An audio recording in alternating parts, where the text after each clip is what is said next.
Yeah, first. let's start us off with that. So I was just looking up some scriptures about Sabbath, and this one came up, and I was like, this is like nailing it. This is exactly how it feels. So Mark 2:27 says, "The Sabbath was made for the sake of the people, and not people for the Sabbath." Yeah. So we are, of course, under a new covenant. We live in the New Testament era, right? Yeah. After Jesus, after he died on the cross, after he rose, went to heaven. That's the era that we live in. So when he came to fulfill the law, right? So the law said, take a Sabbath. You have to take a Sabbath. Yeah. But what happened when Jesus came is he was like, take a Sabbath. It's going to be amazing for you. You're going to love it. And I'm going to do awesome things for you through it, right? Yeah. And that's, I think, a lot of the things, a lot of the Old Testament kind of laws are no longer obligations, but they're for a benefit. benefits that we get to have. Benefit. Yeah. You know, tithing is another one of those things where, you know, writing about personal finance from a Christian perspective, like this is the thing that comes up nonstop. People debating about tithing, whether it's an Old Testament thing or not. And I always come back to the fact of, no, we're not obligated under the law anymore to tithe. But that doesn't mean that there's not a blessing tied to it and attached to it. And as we have done that and experienced that, it's just become so evident and so clear. It's like, it's not God saying you have to do this or else I'm going to get you. But it's so much more of this is an invitation to step out and trust me and see what happens. And we've walked that out so much in this, and it's just been amazing to see what's happened. And even through fear and through shaky faith and whatever, as we have kind of, just stepped out in this, we've seen God come through. And Sabbath is the same type of thing where we have this opportunity to use our faith and to trust God to rest on this day when we have so many things to do that it's like, Lord, there's no way, like my week's going to be so stressful if I don't get this done. Like I need work so bad right now. I can't ignore this phone call from this potential client. Like all those things, we have the opportunity to trust God in the middle of that and see what happens. And the reality is that when we step out and trust him in that thing, like we will never be disappointed. And that's what we have just seen this happen so many times. And a little bit of our story, we, and some of you might have heard this already, but about 7 years ago, we took our first sabbatical break, which I would call sabbatical, and it was a month off of no work. And I was scared to death that I was going to come back and not have a business at all, and it was going to be gone. Just absolutely terrified. But it was something I felt like we were supposed to do. Yeah, he put all these plans in place, like in case, you know, the internet explodes or the website explodes or whatever. Like, then this will happen, this will happen, this will happen, and I'll find out about it this way, you know. Yeah. And turned God out sustained us through the whole thing. We didn't need it, In so many of these times where we've done this, because we've done this every year since, we've taken a month off of work every year since, and every time we've done this, we've seen God come through. We've seen him sustain us when it didn't seem like he could. We've seen him do miraculous stuff where some of the months we even earned more while I wasn't working. Yeah. Like that's how crazy. insane is that? It makes absolutely no sense. And so I just feel like for us, it's been God saying, hey, if you trust me in this, like I'm going to take care of you. Yeah. But also out of those rest times have come like these huge, so many wonderful life-changing blessings. Revelations from God. Yeah. Just blessings and tweaks in our beliefs, tweaks in how we do things. It's just so good. Yeah, it's just so good. We've seen the benefits of it. So, in coming back to this idea of what it looks like to keep the Sabbath holy as a New Testament believer, New Covenant Christian, like it's different. I think the answer is that it's different for each person. And so, while the Old Testament law has all these specific, rigid things, there's a book right here that I read during one of our sabbatical periods. It's called The Rest of God. Yeah. Absolutely one of my favorite books I've ever read my entire life. Like it's such an impact on my life. And in this book, the author Mark Buchanan describes Sabbath as playing hooky. It should feel like you are playing hooky. And like once I saw that, it's something just like got inside of me and it just clicked.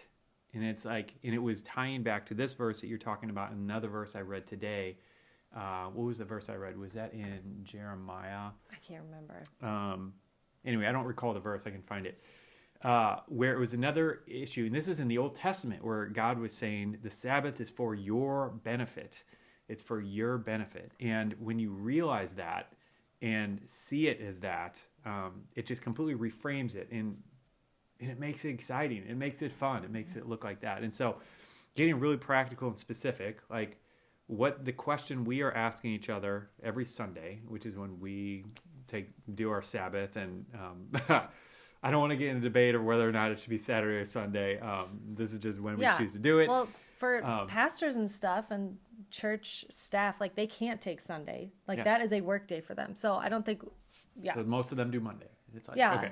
But anyway, I don't want to get into those debates because, again, that kind of defeats what I believe the purpose is that it's for us and it's for our benefit. It's not because we're trying to keep this super rigid law like we're under the old covenant. Yeah. Anyway. It is to rest and decide whatever it is that I thought was so important today, I can choose to give it to God and trust Him with it. And trust Him, yeah. And hand it over and just say, I trust that this is going to get done another time in this week. Yeah. And that, the business deal that's supposed to go through today can get done another day. Yep. Or that God's going to bring something better. Mm-hmm. But anyway, getting really practical for us. Yeah. Like on Sunday, we're asking the question often, is this thing that you're doing, and we kind of help check each other, keep each other in balance. Like, is the thing that you're doing right now, is this life-giving to you? Does this feel like you're playing hooky? And today, and that's a really good check. Today, Bob was working on our investments, and I was like, is this playing hooky to you? And he said, yes. Yeah. No, it is, because that is not hooky to me, but it is to him, so that's great. Yeah, and I mean, and the other example I gave the other night on one of these was that I'm building a garden in the backyard, and I'm sweating, and I'm getting dirty, and I'm, exerting a lot more physical energy than I do on a normal work day. Mm-hmm. But that is life-giving and refreshing to me, and that feels like I'm playing hooky. Yeah. And if I worked as a physical laborer all day long and was digging ditches all day, like that probably wouldn't be. Yeah, it might not be. But since I'm sitting at a keyboard like this all day, that feels really good and revives my soul.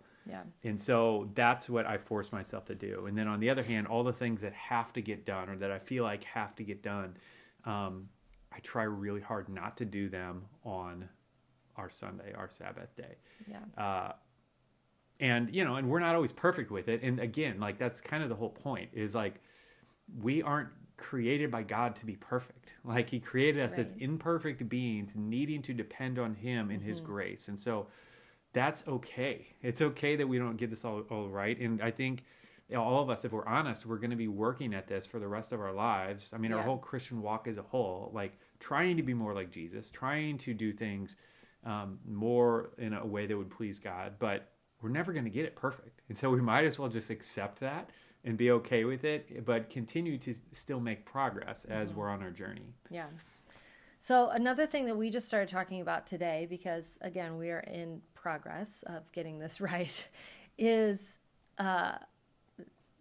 preparation day. So I got to find this verse. Here. Oh yeah, take it. Well, it's on mine. I don't know if I can find it, but anyway, so I'll look for it.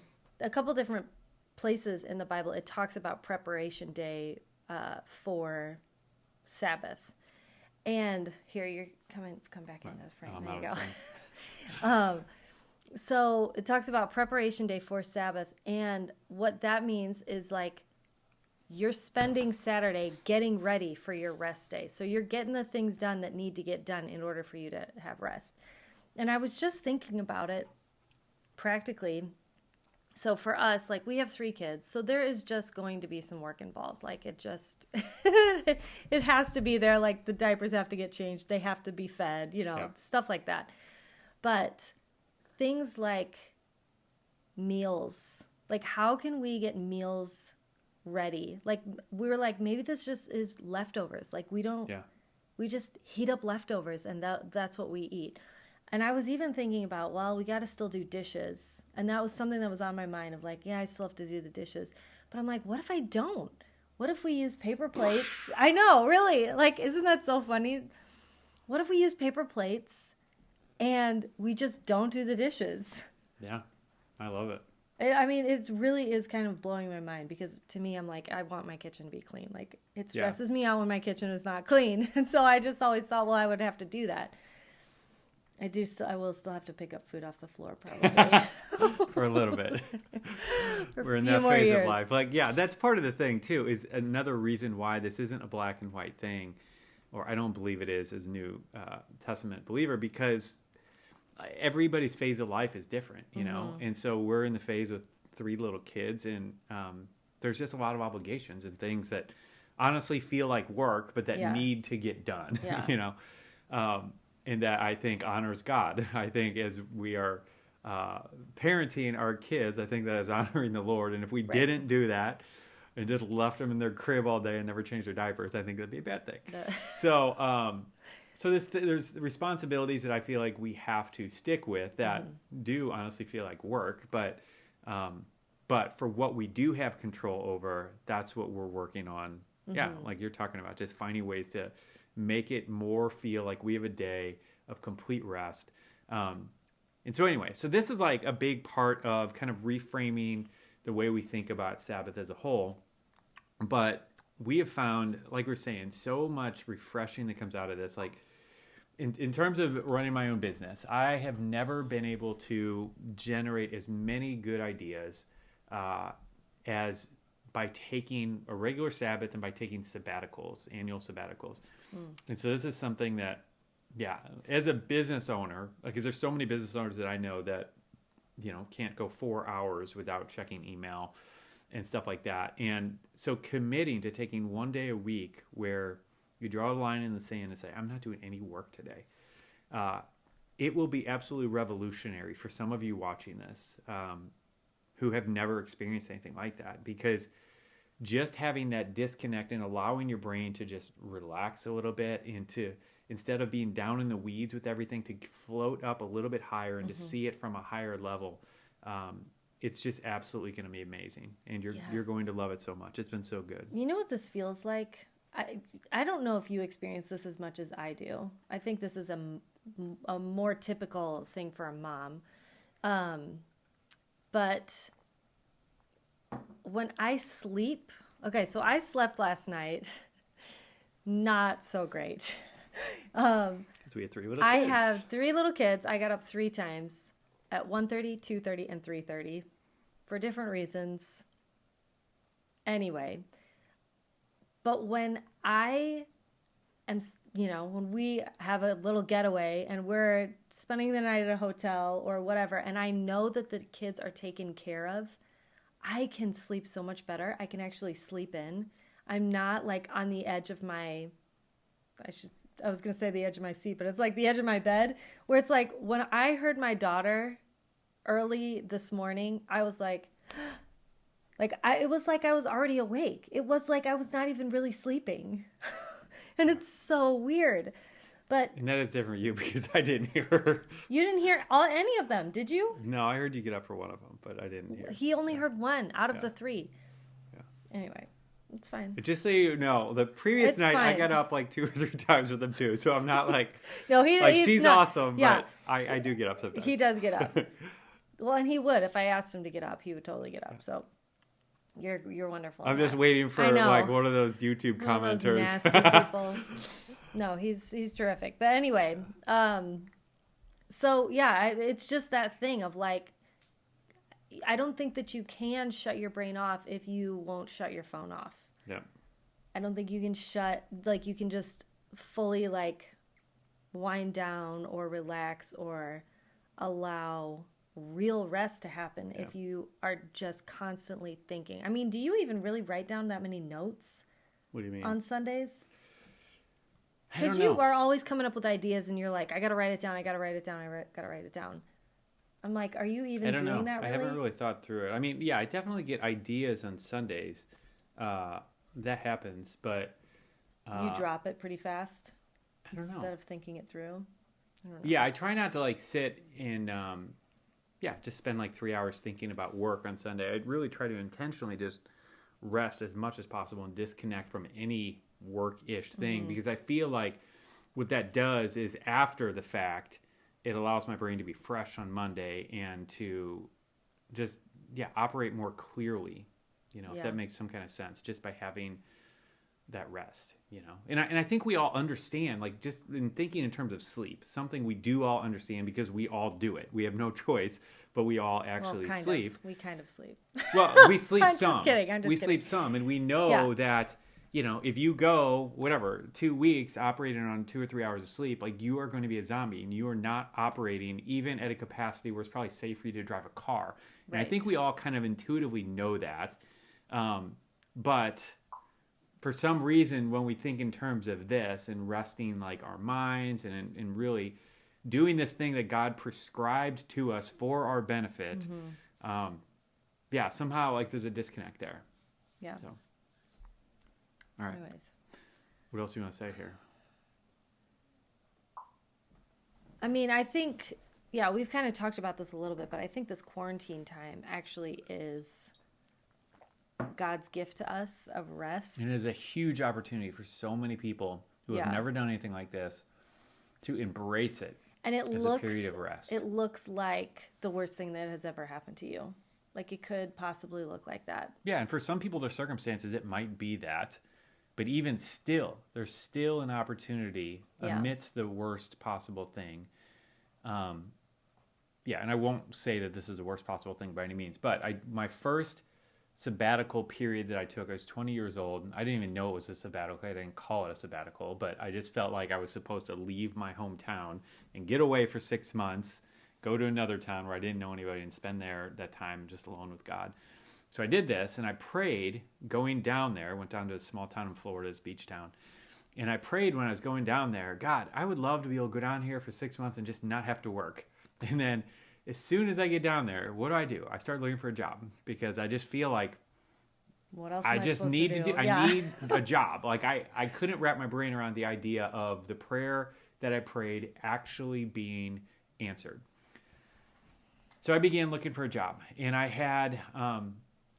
I looked for every possible job I could, and I had this glowing recommendation from the regional president of the bank that I had worked at,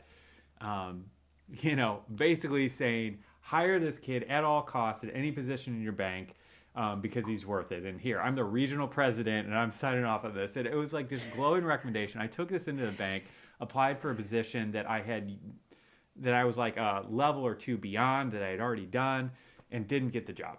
And they had like multiple positions open. And then I got turned down at Subway. I got turned down at like a telemarketing company. Like, I couldn't get hired for anything. I literally applied at like 10 different places. And finally it dawned on me, it's like, and God's just trying to get this through my thick skull. It's like, I'm trying to give you your answer to prayer. Yeah. I'm trying to give you this thing. If you can just trust me, I'm going to cover you financially through this period. Mm-hmm. And so I managed to survive through that 6-month period without working. And he covered the finances and just covered the whole thing. And I didn't even think that was possible. But anyway, I spent so much energy just striving and stressing out about not having a job and not having this source of income. And I could have just been resting all that period, but it took me a while to get to the point where I just gave up and threw in the towel to begin resting. And so, I don't know who you are right now and what your situation is, but it's possible that you might be in that terrible situation where you've lost your source of income and you're dealing with this whole thing and the bills are piling up. And I'm not telling you not to look for a job, but I am saying that you can rest in God in the midst of this thing. Mm-hmm. And whatever it looks like for you, like, what would that look like for you to make this a season of rest? And that is such a hard thing to hear. It's an easy thing to say, but it's a hard thing to hear, and it's a hard thing to practice. Completely agree. So we're not trying to downplay that at all, just so you know. Yeah. No, I 100%, listen, I get it. I absolutely get it. Yeah. And we have actually been through this a few different times. Yeah, so we've been taking this month rest. The Lord actually asked us to take a year. 2017, I didn't work the entire year. The entire year, which The whole thing was a miracle. It wasn't my idea. It wasn't something I planned on doing. I had all these plans for the year of things I was going to do with the business. Yeah. And God had different plans. Yeah. And it's no surprise his plans were so much better than mine. Yeah. I can go on miracle after miracle after miracle that happened that year. But the point is, again, this is the thing I want to keep hammering home, is that when we walk in step with him and we trust him, he is faithful and he's going to come through. And like we've just seen this too many times that it's like, that's it. I just know that I know that he's going to come through when we step out in something that he's calling us to do. Yeah, we have seen it too many times for us to think anything else, honestly. He's just so faithful. And we just want to encourage you, like, get what you need to get out of this season. Yep. Don't leave this season without getting that rest, but then take that into whatever the future is. Yep. Like if you go straight back into work, what does that look like for you? And even if you are still working right now, what does that rest time look like for you? Yeah. Yeah. And I would just encourage you, if you don't have that regular weekly rhythm of Sabbath, start trying. Just start trying something and whatever. Just take a step forward. If that literally means whatever, like only checking email 3 times a day on Sunday. Yeah. Like just to start walking in that direction and just see how God honors that as you do it and see how he comes through and start seeing what happens. But yeah, I think you're going to be pleasantly surprised. As you do.